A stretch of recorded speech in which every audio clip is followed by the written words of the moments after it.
Yo guys, what's going on? I hope you guys are having a good day today. So I've had the DJI Pocket Osmo for about 3 weeks now, and honestly have been shooting the crap out of it. Been throwing it in my pocket and taking it wherever I go and just getting a bunch of random footage. And so here's why I think it's the best vlogging camera in 2019. Let's get it.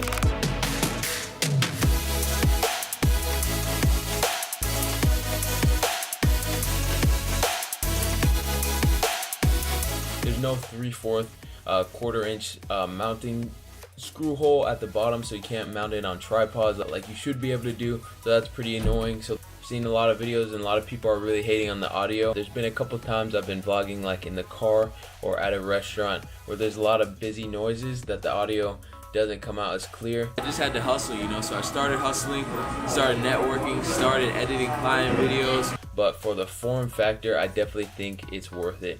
Alright, so now we're gonna get into the perks of why I love this thing so much. So the biggest one for me is the form factor and portability. So I mean, this thing being so small, it's literally like this big, it's smaller than my phone.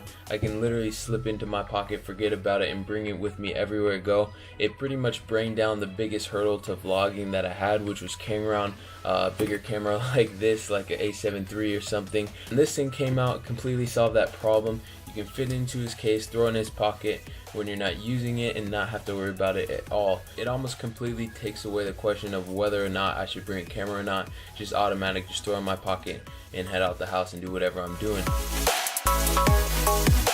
Over the time I've used it, I've handed it to my girlfriend, I handed it to my friend, I handed it to my sister, and they've been able to use it just fine and get pretty good footage their first time using it when you just hand it off. So I love that about it. It's auto settings when you just turn it on and record do pretty well for the most part. Sometimes when there's a lot of contrast in the scene, it might make the scenes a little dark. I found when I'm outside a couple times, it made the scenes a little darker than I would have liked to, and that's when it makes sense to plug in your phone and then dial in settings manually, which is a really big perk to it as well.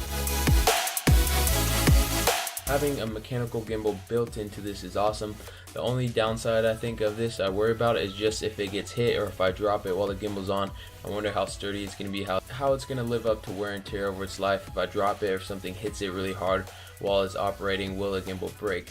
But overall, from what I've used it, I'm able to power it off and just put it down and somewhere and not worry about it at all.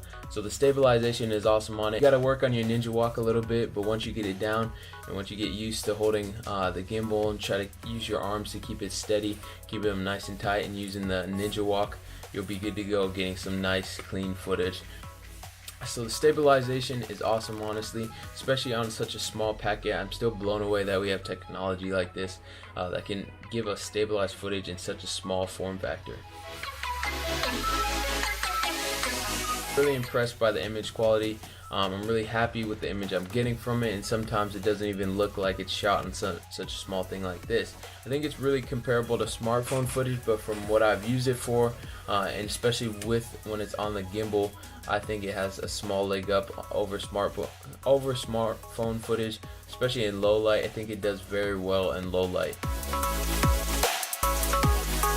For most gimbals nowadays, especially talking about Zhiyun Crane or stuff like that, a gimbal itself is $400. So if you're looking at a camera plus a gimbal all built in one small package, that's the price of a normal full-size gimbal alone, or even less than the price of a normal full-size gimbal alone, which is pretty crazy. $350 is definitely not a small amount of money, but for what you're getting, and when you look at other comparable vlogging cameras on the market, things like the Sony a6000 with the lens, Sony a6300, 6500, you're all looking at almost $1,000 cameras. So if you're specifically looking for vlog and not professional use, I think this is the camera for you.